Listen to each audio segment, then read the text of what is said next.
quantas pessoas foram presas por causa dos ataques? Quantas já foram liberadas exatamente? Nós tivemos, na noite do dia 8, no domingo, cerca de 210 prisões, basicamente pessoas que estavam dentro do Congresso, dentro do Palácio do Planalto, dentro do Supremo, que entraram e que não conseguiram sair. Não obstante, agentes públicos tenham auxiliado e eles serão investigados e devem ser punidos. Houve a tentativa da nossa parte, já com a intervenção federal no DF, de efetuar a prisão em flagrante das pessoas que estavam no acampamento, no quartel-general do Exército, no setor militar urbano. Não foi possível fazer, isso é público e notório. Houve uma solicitação do Exército de que essas prisões em flagrante só ocorressem na manhã da segunda-feira. E aí houve a condução de aproximadamente 1.800 pessoas, que resultou na lavratura de 1.261 autos de prisão em flagrante, aos quais se somam as 209 prisões. Então, nós estamos falando aproximadamente, Mariana, de 1.500 pessoas presas. Infelizmente, eu não me situo entre aqueles que estão felizes com isto, mas digo que são prisões, além de serem legais, são prisões imprescindíveis, dada a gravidade dos crimes cometidos. Mas a lista os nomes, né, desses presos vai ser divulgada na íntegra, porque a Polícia Federal passou um dado, um número, a Secretaria de Administração Penitenciária acabou divulgando um outro número ontem, e há uma dúvida sobre quem de fato foi preso, para onde foi levado, quem acabou sendo solto. E até por quem foi preso. Isso, e quem acabou sendo solto por diversos motivos, né, que não vem ao caso, mas assim, essa listagem vai ser divulgada? Há uma restrição, Mariana, oriunda da Lei de Abuso de Autoridade, que explica uma certa dificuldade, mas é claro que mediante solicitação, nomes podem ser fornecidos. Essa dificuldade de fechamento deriva de dois fatores. O primeiro é que a operação está se encerrando no momento que nós estamos gravando essa entrevista. Quer dizer, o último comboio, saindo da Academia Nacional de Polícia, está indo agora para a Papuda. E aí você vai ter a consolidação final.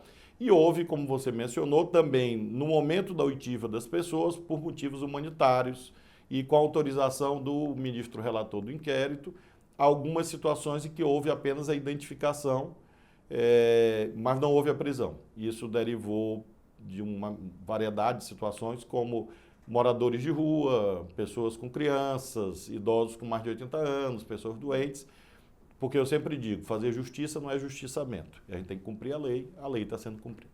E como que está a assessoria jurídica dessas pessoas? Como o senhor disse, foram cerca de 1.500 prisões.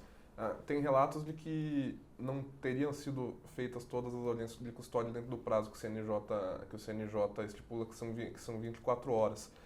Tem data para esse trâmite, que é um trâmite importante ter se terminado?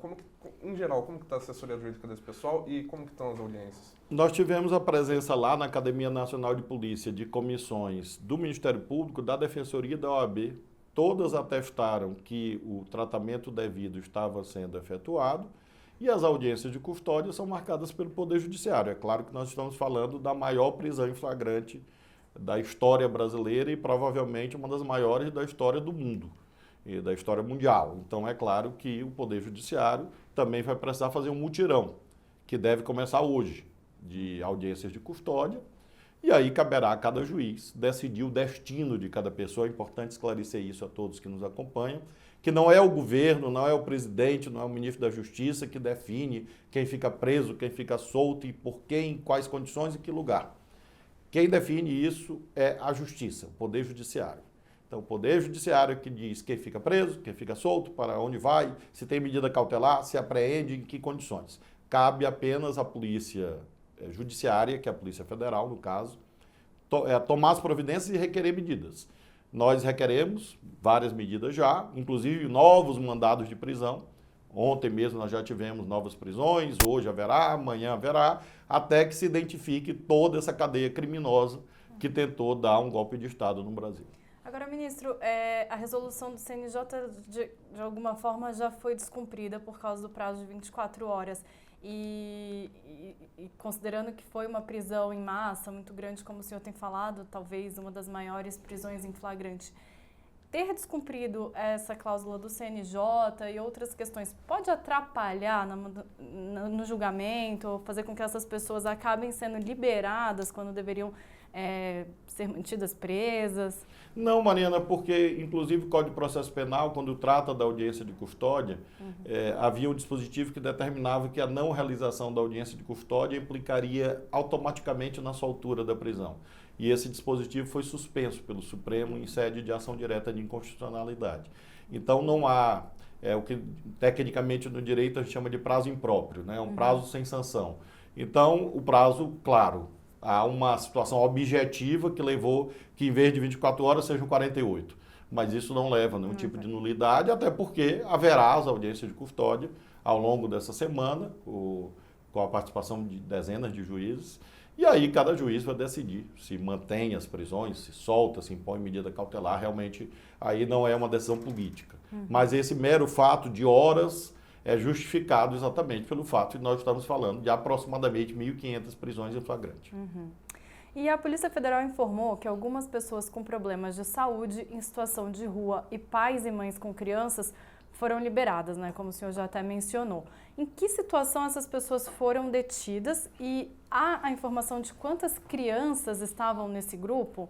A gente está perguntando especificamente das crianças porque o artigo 230 do Estatuto da Criança e do Adolescente proíbe a detenção de crianças e adolescentes, salvo em flagrante ou com determinação judicial. Por que elas foram detidas junto com os pais e mães? Na verdade, eles não foram detidos. O que houve é que eles estavam no acampamento e quando os ônibus chegaram para tirar as pessoas do acampamento, de acordo com a determinação judicial, claro que os pais e as mães não iam abandonar suas crianças. E aí eles foram no ônibus, exatamente para a Academia Nacional de Polícia, e lá constatando esta situação que houve, infelizmente, em razão de decisões das famílias, não foram decisões nossas, aconteceu exatamente o que você menciona, ou seja, as pessoas foram liberadas exatamente em razão da impossibilidade de você manter crianças, pessoas muito idosas, enfermos. Isso foi feito no mesmo dia. As pessoas foram colocadas no ônibus e, obviamente, liberadas.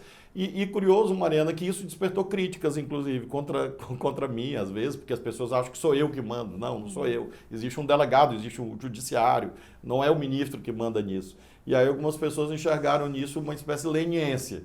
E eu sempre faço questão de dizer que nós somos diferentes dos terroristas. Então, se eles descumprem as leis, nós não vamos descumprir para enfrentá-los. Nós vamos enfrentá-los e vencê-los nos termos da lei. Mas nenhuma criança chegou a dormir na academia da polícia? Todos foram liberados antes? Porque eles foram conduzidos para lá na segunda-feira, e não no domingo. E foram liberados na mesma segunda. Algumas horas, eu não sei te precisar quantas horas, mas seguramente horas, porque eles não foram para lá no domingo, né? Eles estavam oriundos do acampamento do QG do Exército. Agora a pergunta é, o que crianças faziam lá? Essa é uma grande pergunta que não nos cabe responder. E os pais e mães dessas crianças, se eles foram identificados, mas há já alguma informação se eles faziam parte de um núcleo central de organização, por exemplo, e, enfim, se não tivessem com seus filhos ali, ficariam presos, né? Há uma forma de se chegar a eles novamente? Isso tudo está todos foram traçado. identificados, houve apreensão de celulares e, obviamente, a investigação vai prosseguir em relação a eles, porque até a sua distinção ela é muito útil para explicar às pessoas que quando nós estamos falando do tipo penal golpe de Estado ou do tipo penal atentado violento contra o Estado Democrático de Direito, todas as pessoas que estavam ali cometeram este crime, independentemente de terem ou não entrado no prédio do Supremo ou do Congresso. Lá dentro eles cometeram já outros crimes, crime de dano, por exemplo, dano inclusive qualificado, que é contra o patrimônio público, eventualmente lesões corporais, enfim. Mas as pessoas que estavam ali, portando faixas na frente do Congresso, estamos aqui, vamos dar um golpe, intervenção militar, isso já é crime. Isso não é liberdade de expressão. Definitivamente tem que ficar isso claro. Agora, o que o artigo 29 do Código Penal diz, e isso caberá ao Poder Judiciário, é que as pessoas são punidas na medida da sua culpabilidade. Ou seja, uma coisa é alguém que foi para a esplanada e participou de uma tentativa de golpe de Estado, de um crime. Outra coisa é a pessoa que, além disto, entrou no prédio, destruiu o prédio, tentou incendiar o prédio, agrediu pessoas. Então, claro que na medida da culpabilidade, o índice de reprovabilidade é diferente. E isso vai se expressar no futuro, quando a justiça for julgar essas pessoas, provavelmente na dosimetria da pena, haverá penas menores, haverá penas maiores, haverá análise do dolo, enfim, mas isso não cabe à polícia, isso cabe ao Poder Judiciário. Uhum.